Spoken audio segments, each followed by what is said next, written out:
Welcome to Kayhan Life. This is your weekly Iran news update.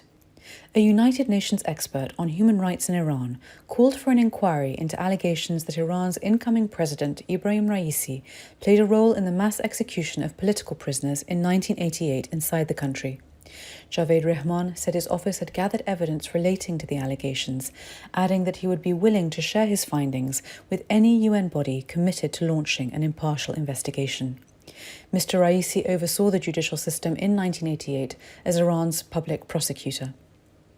Mr. Rehman said he remained concerned by reports that mass graves were being destroyed as part of a cover-up attempt by the Islamic Republic. Raisi, who will take up his position as president in August, is also currently under US sanctions over his human rights record. Efforts at reviving the 2015 nuclear deal stalled again this week, following Tehran's demand that any return to the Joint Comprehensive Plan of Action would have to involve a guarantee from Washington that it would never withdraw again.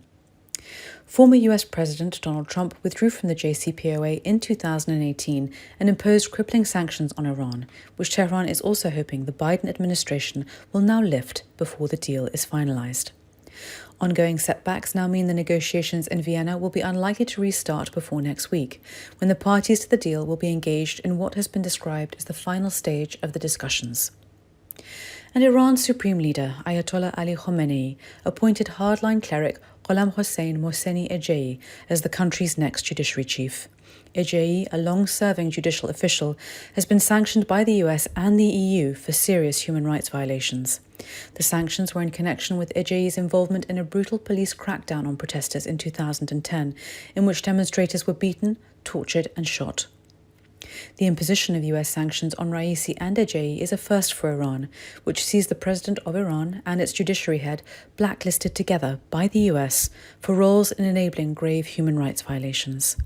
ممنون که با ما هستید. مراقب خودتون باشید.